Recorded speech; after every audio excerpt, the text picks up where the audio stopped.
We are all so sick of clothing that is poorly made and does not last. So let's talk about some do's and don'ts to find the best quality clothes. When I was making this video, I was very conscious to not include things that just cannot be found. There are certain things I know about quality, we know about quality, but they just don't make them anymore. It doesn't exist. I want to share a few practical things to look out for, and all of these do exist, even if we have to dig a little bit more. This video is in partnership with Monica Vinader, so I'm wearing their jewelry pieces throughout, and I'll be sharing with you a closer look at my favorites. The first thing you want to do when looking for high quality clothes is to make sure clothing has enough structure and reinforcement in high wear areas. High wear areas can include things like necklines, button bands, and cuffs. We're looking for enough structure and reinforcement here so the clothing does not lose its shape or wear out too quickly. In t-shirts and blouses, we're looking for things like additional fabric, thicker fabric, or a binding that looks strong. Let me show you this shirt I own. This pink shirt always looks messy on the neckline and button band. I think that the material is too soft for this style, and they haven't really reinforced it sufficiently on that collar and button band. To add to that, the collar and button band is not even sewn down, so it makes it look even messier when worn. The quality is not great, especially when we compare it to this Sazan white shirt. The interior is beautifully done. The collar and the button band has a really nice structure, and this is something that you'll have in your wardrobe for years and years and years. In knitwear, it usually looks like ribbing, where it's a little bit thicker, a little bit chunkier to hold the shape of the neckline better. With structure, there's also an aesthetic component to it. When clothing in autumn and winter is more structured, it tends to feel and look a bit more luxurious and a bit higher quality. So a good example is outerwear. Oftentimes at Uniqlo, I'll see a nice jacket, but then as I go to try it on, I'll notice that on the inside, it's only half lined. And because it's only half lined, it doesn't give enough structure to the piece. You'll notice that it wrinkles a lot and shows lumps and bumps from our inside layers, which is not what you want in a high quality jacket. I also tried on this other blazer at Uniqlo, and this one is still not ideal, but better. The outside shell is thicker, so it sits better and drapes nicer, but it's ultimately still too light, with one thin layer, no lining. My own blazer here is something I adore, well-fitting yet relaxed. There's beautiful movement and drape, and it's lightly lined. We all know that we should look for clothing made from natural fibers, we should check the fabric tag, but while I'm doing that, something I also like to do is to have a look at the inside. I like to check the seams of clothing on the inside. The very best quality clothes look beautiful on the inside, and the seams are often enclosed. One surprising example is this lovely Uniqlo blouse. It's so well made, and you can see it on the inside. Another example is this Garni dress, where the inside looks just as beautiful as the outside. This is something where it not only shows you quality, sometimes it becomes an issue when you're wearing it. I have had pants where on the back pocket or at the back seam, the seams are messy and they do not lie flat. So you actually get some lumpiness where you definitely don't want lumpiness. And it's not because of like your underwear choice, it's because of the positioning of certain seams. This pant I'm trying on looks okay. However, the stitching is so messy on the pockets that you can see lumps from the pocket lining which isn't sewn down. So it moves and bunches up. There is a fake back pocket, which firstly is a shortcut, and then it's also done messily, so I can see the outline of the stitching when wearing the pants. And then also look for details that don't have to be there. Sometimes, you know, a nice contrast stitching. Sometimes there is a top stitching. If I compare this butter yellow cos pant with this taupe trouser, you'll see that there's an extra top stitch seam at the pocket. This holds the lining down, makes it look sharper, more precise, and it's really details like this that separates average and good clothes. Cos clothing in general is done to a very high standard compared to a lot of alternatives out there. I'm working with Monica Vinader in this part of the video, and I want to talk about their attention to detail in their designs. So something about Monica Vinader is that they use recycled silver in all of their silver pieces as well as their gold vermeil. All of the gemstones and diamonds are ethically sourced, and I also love that they have their repair and rewear program, so you feel confident when you shop with them. The pieces come beautifully wrapped, and all of this packaging is recyclable. I think their friendship bracelets are my favorite, and I'm wearing this brown one made from Tiger's Eye. I love the clasp on Monica Vinader friendship bracelets,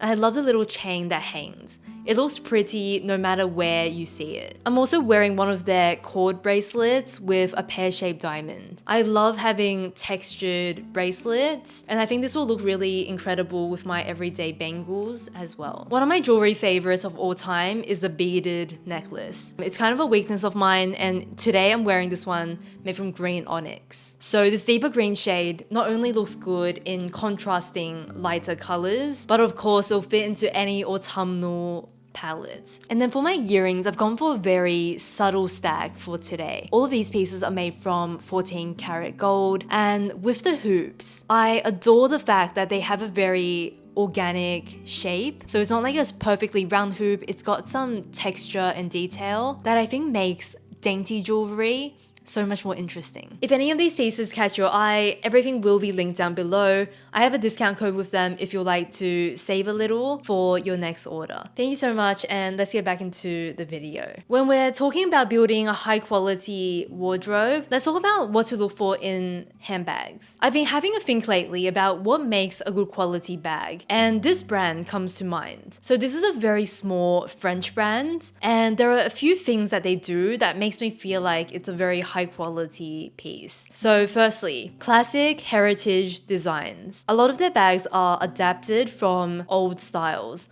like a fisherman bag, a postman bag, and then they modernize it, but these designs have been around for decades. The material often used for really nice quality bags is vegetable tan leather. This is one of those materials that is popular because not only is it high quality, but it also, I think, shows the natural beauty of leather. It's not heavily treated. You can see the wear and tear of the leather. Scratches, marks, patina, they all develop over time. If you get a treated leather, it will not necessarily show that wear over time. You need the natural leather to be able to see all of those details. In high quality bag brands, I always see noticeable, neat stitching. The stitching is both aesthetic as well as, of course, for the functioning of the bag. Not gonna lie, I do love like a fashion brand handbag sometimes, but this is where you're gonna get the best quality and the best, I guess, value for money. Probably the thing that I get the most questions about is wool and how to spot high quality wool pieces in autumn, winter. The first thing to do is to have a look at traditional knitwear pieces and brands that do it really, really well. I'm gonna reference Toast here because I think the knitwear is very classic and is designed to last literally decades. They often use natural colors. The wool is often denser and more coarse. These are not gonna be your fluffy, soft sweaters. These are gonna be your slightly structured,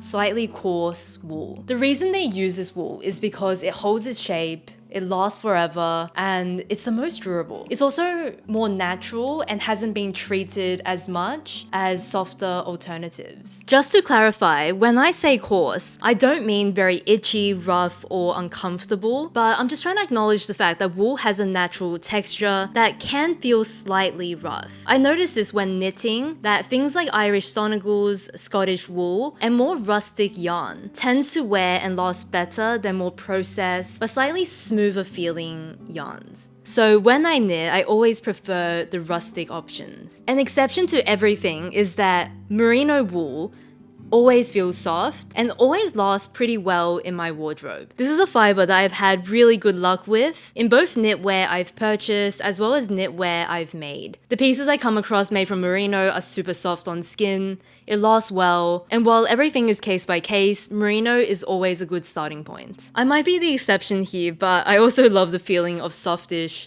natural wool as opposed to overly processed wool. My preference is always going a little bit more natural, little more structured, little bit more coarse versus the super fluffy soft versions. A pet peeve of mine is when you're trying something on and the stitching is so flimsy that you can actually hear rips happening somewhere on the clothing. This is a sign that the thread used was really poor quality. One example is this Uniqlo top. I feel like their t-shirts are good, but this one just looks a little flimsy in certain parts of the stitching. And something I didn't know that I only found out when sewing is that thread can actually be rather expensive, and there is such a thing as low and high quality thread. It makes a huge difference to how strong your clothing is going to be. As I was making this video, there are so many items where you can see messy, tangled thread. And obviously, this is also something to avoid. It's usually coupled with other things, for example, loose stitches, messy sewing, and just a general sign of poor craftsmanship. If you're looking at the thread and it's looking a little bit thin,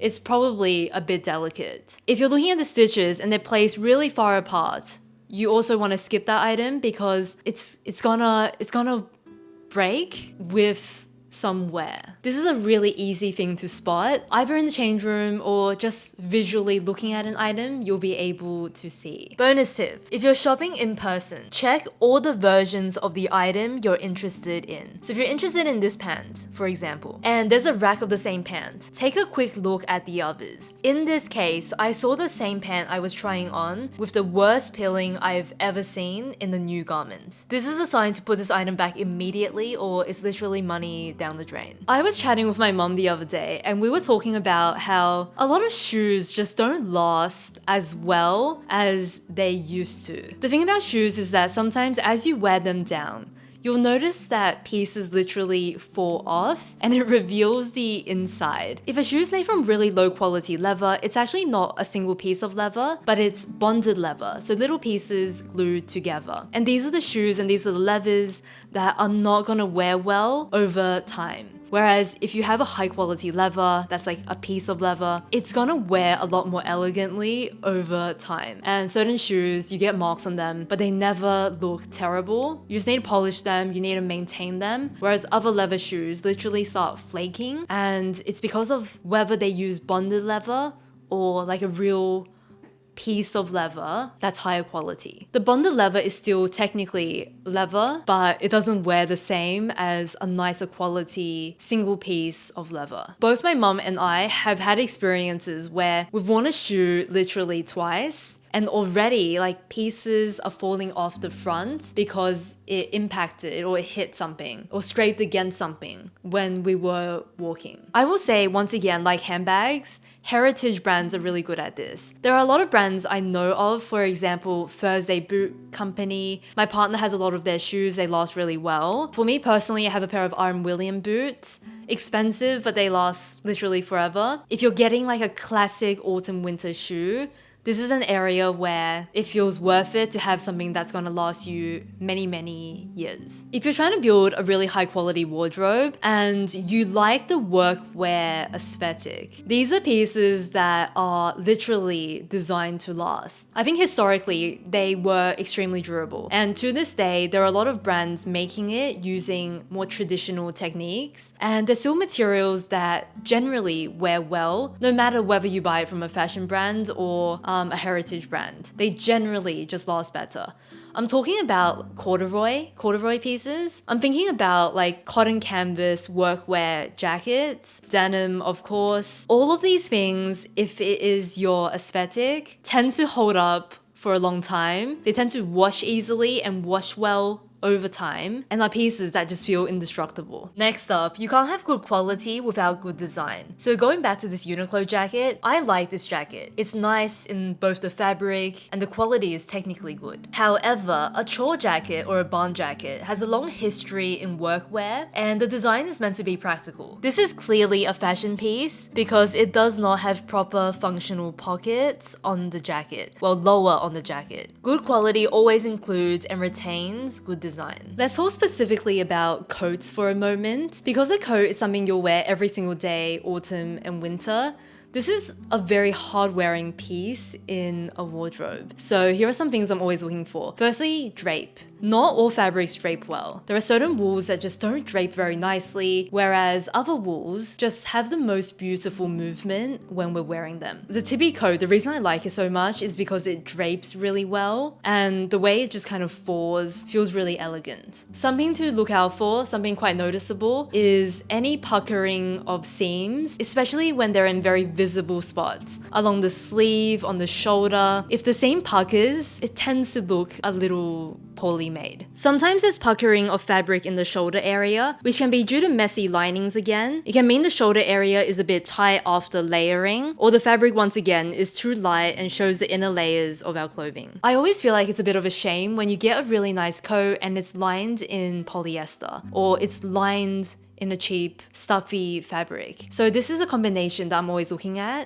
whether the lining makes sense for the piece. If a wool is not very coarse, sometimes it doesn't even have to be lined. A double face wool coat is one of the most luxurious things ever. And I think the benefit is that it's very warm and you get to, I guess, enjoy the wool on the inside as well as the outside. Sometimes a coat is lined in a synthetic, but they've done it really well and the lining is very, very thin. So then it doesn't feel crunchy and very stuffy. It actually feels comfortable despite it being not a natural fiber. So there are cases for that, but it's just something you want to check for a coat. Whether a coat needs to be lined really depends on the style, but I would say I noticed that more formal coats, more structured coats, they tend to be lined, I think, for drape and for the structure. Whereas really casual, loose styles of coats often have that double-faced, non-lined interior, and that's actually the kind of style I prefer. This jacket I'm trying on is not for my body type really, but just a moment to appreciate the craftsmanship. It's structured but sits elegantly, it's well lined, there's clean stitching and seams. You'll see this on the pocket stitching and the top stitching, as well as in the interior, where seams are cleanly done and they're also enclosed. The final thing I always do is I always try to shop at specialty brands when I can. When I was visiting Japan, something I noticed is that they have a shop for everything. They have a brand for everything. If a brand makes knives, they will often only make knives. If a brand makes something, they will often stick to it.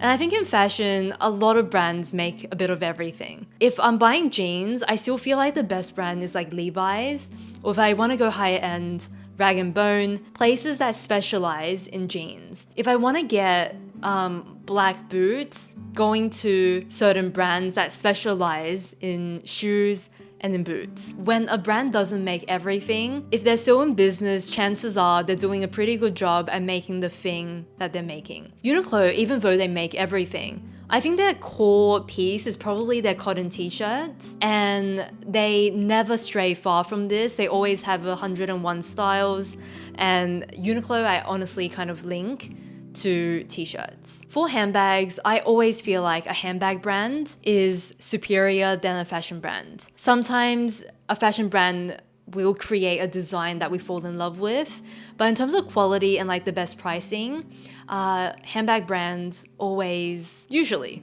wins. When I think of linen, I always think of this Etsy shop. They do incredible natural linen pieces. They do it in a range of styles, all focus on this material. As I was making this video, it was clear why fashion brands love oversized. It's a lot more forgiving on craftsmanship. This is something that's changing the way I see oversized clothing. I think oversized should always be intentional and still well-fitting, even if it's looser and more dramatic in silhouette. That's everything I wanted to cover in today's video. Thank you so much for watching. If any of the Monica Vinader pieces caught your eye, everything will be linked down below, and I'll also have my discount code there as well. Have an incredible week, and I'll see you next one. Bye.